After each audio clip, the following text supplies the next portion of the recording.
The drama of El Clásico didn't stop when the whistle blew. It exploded after it. What happened at the Bernabéu was absolute chaos. Shouting, pushing, benches clearing, emotions boiling over. It all began right after Pedri was sent off with a second yellow card, leaving Barca with 10 men. That's when the Real Madrid bench lost control. Vinícius Jr, already subbed off, was the first to jump up and spark the confrontation. The tension had been building all week. Remember Lamine Yamal's viral pre-match quote, "Real Madrid are always robbing." Well, Carvajal and Vini didn't forget. They were shouting, "Keep talking" at him, while even Thibaut Courtois tried to confront Yamal directly. And then came the wildest moment. Lamine Yamal is telling someone to come in the tunnel to fight. Cameras caught the 18-year-old yelling and pointing toward the tunnel, furious and fearless, standing his ground against Madrid's stars. Within seconds, players from both teams flooded the pitch, shoving, screaming. Total chaos. Even injured Rafinha ran in from the sidelines, trying to calm things down and protect his teammates. Security and staff barely managed to split everyone up. Because this isn't just football, this is El Clásico, where pride, rage, and history collide. Lamine Yamal went through one of his toughest nights in the Barcelona shirt. In the 2-1 loss to Real Madrid, he wasn't as bright as we used to seeing him. But it was the emotions after the final whistle that told the real story. After the match, Lamine couldn't hold it in. He got into a heated argument with several Real Madrid players, including Vinícius Jr. Cameras caught him shouting, "See you in the parking lot." And it wasn't a joke, the kid was furious. But despite all the fiery words, nothing actually happened afterward. Yamal quietly got into a car, tossed his bags in the trunk, checked something quickly on his phone, and drove off the Bernabéu. No smile, no wave to the fans. It wasn't just the defeat that hurt, it was the way it happened. How they tried to get under his skin. But if anyone thinks Yamal will break down, no, totally not. This will only ignite an even bigger fire inside him before the next El Clásico. According to El Chiringuito, Lamine Yamal played El Clásico against Real Madrid even though he wasn't fully fit. The 18-year-old forced himself onto the pitch through pain, and that says everything about his character and love for this club.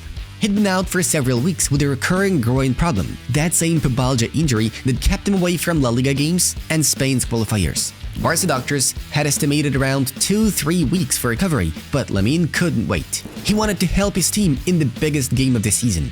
His decision to play through pain shows heart, but also risk. At just 18, he is already learning what it means to carry expectations. Not only from the fans, but from the whole football world watching him every week. And all of this came right after his pre-match comments about Real Madrid went viral, sparking reactions from Carvajal, Vinícius, and the entire Madrid media circus. The tension was real, the pressure even more so. He didn't have his best game at the Bernabéu, but this wasn't about stats or dribbles, it was about courage. Playing hurt, standing tall, defending Barca's colors when it matters most. Kulis, what do you think? Should Flick have risked him, or was it too soon to bring Lamine back? Even though he was injured, Rafinha just couldn't stay away from El Clásico. The Brazilian winger refused to miss the biggest match of the season and traveled all the way to Madrid to stand by his Barcelona teammates. According to Mundo Deportivo, Rafinha left early Sunday morning and joined the squad at their hotel on the Castellana. He even shared the pre-match meal with the players, despite knowing he wouldn't be on the team sheet. That's what real leadership looks like. The 28-year-old is still recovering from a setback and isn't expected back until after the November international break. But even injured, he made his presence felt, watching the game from just behind the bench, living every moment as if he were on the pitch. And when things got heated after the final whistle, when Dani Carvajal went at Lamine Yamal over his pre-match comments, Rafinha stepped in. Literally, he ran onto the pitch to calm everyone down, separating the players and making sure it didn't turn ugly.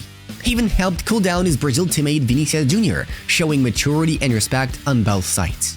Inside the Barca dressing room, everyone noticed it. The staff, the players, Flick himself. They all appreciated Rafinha's gesture, coming to Madrid despite the pain, just to support his brothers in one of the season's biggest battles. Kulis, tell me honestly, doesn't this sound like future captain energy? What a night this was at the Bernabéu. Chaos, drama, and raw emotion. Real Madrid won 2-1, but the real story came after the final whistle. The match ended in a full-on scuffle between both teams, and it all started when Vinícius Jr reportedly threw some disrespectful words at Lamine Yamal. Players from both sides rushed in, tensions boiling over. It was pure El Clásico madness, passion, rivalry, and pride all colliding at once. And what makes it even crazier, just earlier in the match, Yamal and Vinícius had actually shared a laugh on the pitch. There is even a viral clip where they smile and hug before everything went south. It just shows what this derby does to players. One moment, you're sharing a joke, the next, you're ready to fight for your badge. That's El Clásico, that's football at its wildest. How did you feel watching that moment? Did Vinícius go too far, or was it just part of the game's fire? After the chaos at the Bernabéu, even Ibai Llanos, Spain's biggest streamer, has stepped up and said, "Yeah, part of this is on me." The whole controversy around Lamine Yamal's pre-match comments started on Ibai's Twitch stream, where the Barca wonder kid joked about Real Madrid, something that clearly didn't sit well with Carvajal, Vinícius, and the rest of the Los Blancos locker room. After the game turned ugly, Ibai posted a video admitting he felt responsible. The chaos that broke out after El Clásico because of what Lamine said, "It's partly my fault. I just wanted to have fun, not cause all this drama." The idea was simple, a fun Kings League promo. Some laughed, some hype before the match, but nobody expected those light-hearted remarks to be taken out of context and turned into a front-page controversy. Ibai explained that both he and Lamine run teams in the Kings League, and the stream was meant to promote that, not start a media storm. Still, he apologized for how things spiraled, saying he regrets if his show indirectly added fuel to the fire after Madrid's 2-1 win. Classic El Clásico. Even when the final whistle blows, the drama keeps going online. Even Mateo Laos couldn't stay silent after the controversial moment in El Clásico.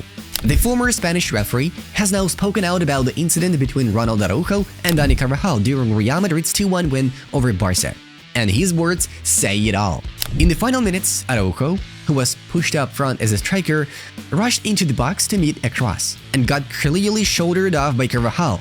Barca players immediately surrounded the ref, screaming for a penalty. Nothing was given. Laos later said, "The only reason Carvajal's foul on Araujo wasn't given as a penalty is because it's a Clásico. If it was any other game, that's a pen." That one line reignited the entire debate. Because, let's be honest, the contact was there. The shove was clear. Araujo lost his balance and went down. But when it's El Clásico, suddenly the whistle disappears. Laos basically hinted at what many fans already think. In Spanish's biggest game, referees hesitate. The pressure, the cameras, the noise, it changes everything. What do you think? Was Laos right? Would that have been a penalty anywhere else? Coolest? If you've made it this far, you need to have the Barcelona Live app on your phone right now. Stay updated with instant breaking news, match reactions, exclusive dressing room reports, and insider updates straight from the Barcelona journalists. Want to understand Flick's tactics, injury updates, and player reactions before anyone else? Barcelona Live delivers it to your feed before it even hits Twitter. Download the Barcelona Live app now and become part of the most passionate Barca community in the world. Because El Clásico never ends there. Link is in the pinned comment. Coolest, what a night that was. Pure madness, pure El Clásico. If you enjoyed this breakdown, smash that like button, subscribe to the channel, and turn on the bell so you don't miss any new Barca stories from us. And now tell me in the comments, who would actually win that fight? Lamine Yamal or Vinícius? Let's settle this debate right here in the Barca community. Bye bye.